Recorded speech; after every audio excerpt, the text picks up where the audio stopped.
Nos acompaña Elías Tenorio, candidato a la Asamblea Nacional por la Alianza Actuemos. ¿Qué tal, Elías? ¿Cómo está? Buenos días. Gracias, Bienvenido. Yesenia. Gracias por Buenos días. estar en Punto Noticias de Radio Pichincha para un poco recordarle a la gente quién es Elías Tenorio. Yo lo recuerdo a usted porque usted fue funcionario, secretario de las Juventudes, funcionario del gobierno, no de tan buena recordación para muchos, del expresidente Lenín Moreno. ¿Por qué de funcionario público ahora quiere convertirse en una autoridad de elección popular, en una dignidad de elección popular? Buenos días, bienvenido. Buenos días, muchas gracias por el espacio. Bueno, yo dejé la Secretaría de Juventudes en el 2020 y durante 2 años estuve trabajando con la Fundación Ciudadanía Activa. Creamos esta fundación para promover temas de desarrollo comunitario, derechos humanos y participación y democracia.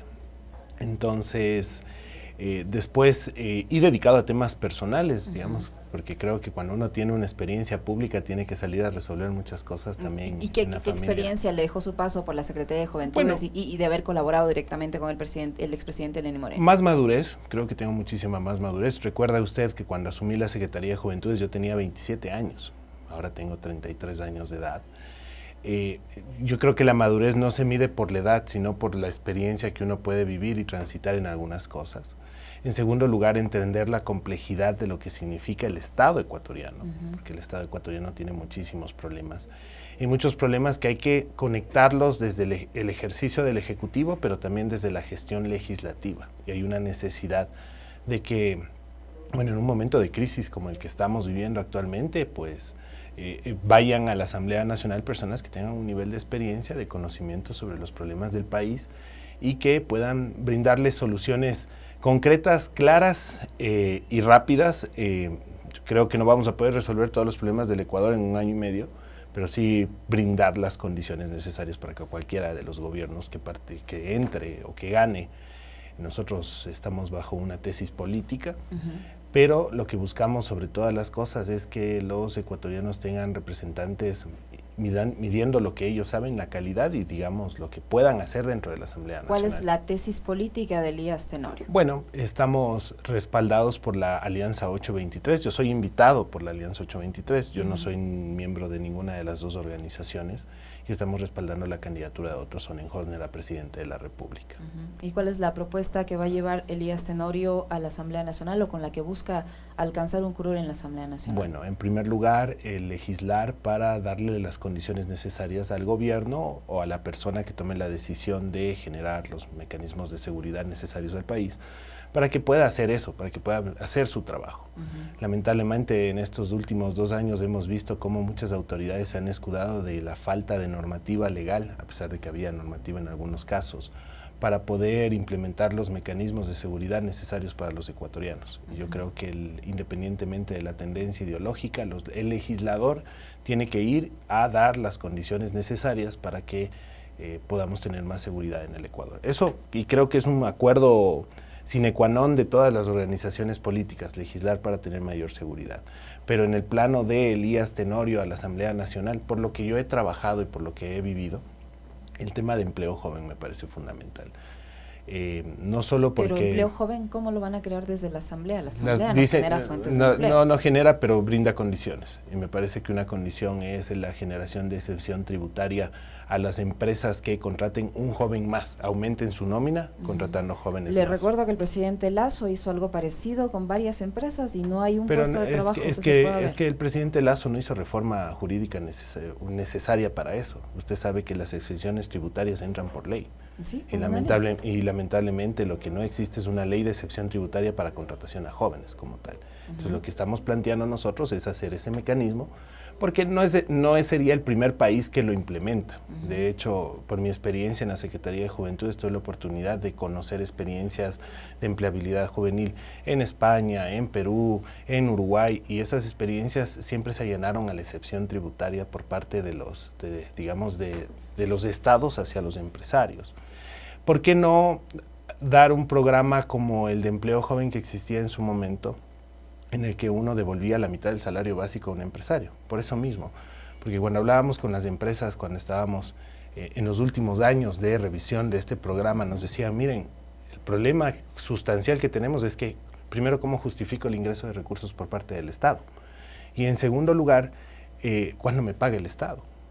y la falta de recursos económicos hacía que el programa fracase y ya ninguna persona quiera entrar en ese mecanismo. Entonces, plantear este tema de la excepción tributaria para que los jóvenes puedan trabajar en una empresa brinda mejores condiciones, pero muchas personas nos dicen, oigan, pero todos queremos empleo, no solo los jóvenes como tal.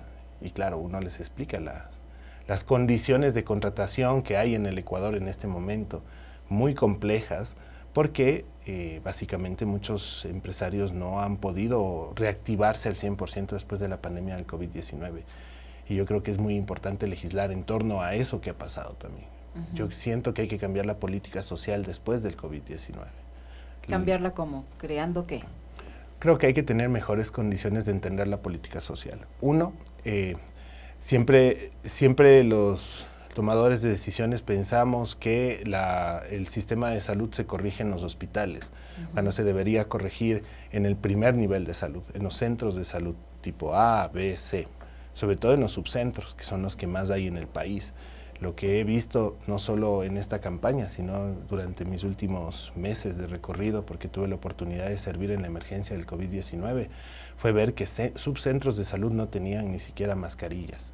Y también los médicos de los centros de salud no tenían, digamos, las condiciones para permanecer 8 o más horas dentro del centro de salud. Los vecinos, los amigos de las comunidades que reclaman, sobre todo los adultos mayores, que les atiendan y que no tengan que moverse de un lado a otro lugar. Eso evita, por ejemplo, gastar recursos en movilización, pero también, digamos, la incomodidad de un adulto mayor de que tenga que moverse a 2, 3 horas de viaje para ser atendido y que le den una paracetamol o una ibuprofeno. Entonces, evidentemente, esa es una de las cosas que hay que cambiar dentro de la política social. Otra cosa que hay que cambiar dentro de la política social, que me parece que desde la Asamblea podemos hacer mucho, es legislar a favor de la familia. No estamos hablando de que cómo está compuesta la familia, sino lo que está pasando dentro de la familia con violencia intrafamiliar. Porque una cosa es decir que un gobierno implemente un programa, un proyecto para luchar contra la violencia de género y violencia intrafamiliar. Y otra es tener legislación permanente que permita a las personas buscar ayuda, auxilio, para evitar que dentro de su círculo familiar vean estos conatos de violencia. Entonces, después de la pandemia del COVID-19 han aumentado las cifras de violencia intrafamiliar. Creo que ustedes como medio de comunicación han visto cuántas denuncias hay sobre esto y lamentablemente lo que terminan aprendiendo los jóvenes a partir de eso. A mí me alarma mucho la cantidad o las cifras de violencia de parejas jóvenes, sobre todo de noviazgos, inicialmente desde noviazgos y después de parejas jóvenes como tal.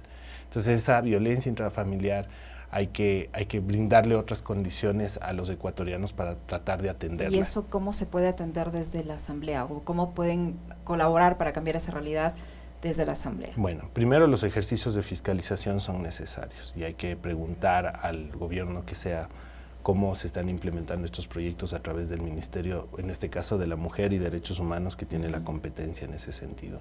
Y también el sistema de emergencias del ECU 911, porque las denuncias que pasan por el sistema de emergencias, pero la denuncia ciudadana, ¿cuál es? No vino la policía, no vinieron a atenderme. Me parece que ahí hay que revisar qué es lo que está pasando y si es que hay un protocolo para atender las diferentes violencias, entre esas las violencias intrafamiliares. Y en segundo lugar, complementar la legislación, porque creo que hay temas como los que acaba de pasar en este gobierno, que estamos bien preocupados, por ejemplo, para la atención de la salud mental, que tiene que ver mucho con este problema. Y la crisis de que los profesionales de salud mental ya no sean profesionales de salud, sino que tengan que estudiar nuevamente, imagínense, es una cosa peligrosísima para el sistema de protección intrafamiliar, para las familias como tal. Entonces es necesario también investigar qué está pasando y legislar para que eso no vuelva a pasar.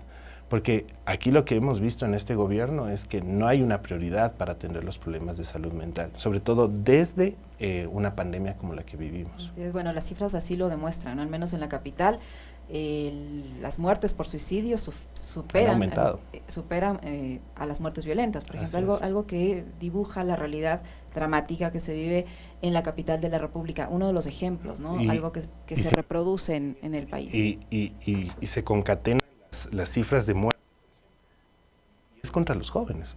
Y a mí me llama mucho la atención, por ejemplo, porque la principal cifra de muertes después de los suicidios y de muertes violentas son los accidentes de tránsito. ¿Y quiénes son los principales perjudicados?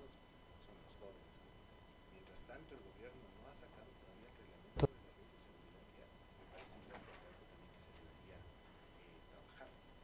Creo que la Asamblea puede fiscalizar mucho en ese sentido. Para finalizar, porque ya se nos agotó el tiempo, Elías, ¿cómo se define usted ideológicamente? Usted decía que, bueno, va en representación de la alianza que le invitó a participar y está apoyando la candidatura a la presidencia de la República del ex vicepresidente Otto Sonnenhösner. Pero usted, ¿cómo se define ideológicamente? ¿De centro, de izquierda, de derecha, progresismo? ¿Cómo se define? De centro. Yo ideológicamente me considero de centro. Creo que hay cosas muy positivas desde los dos lugares, pero yo también creo que los extremos, en todo sentido, pues no son beneficiosos para digamos, si hablamos desde el hogar, cuando uno tiene una posición o una tesis extrema contra otra posición, siempre hay problemas.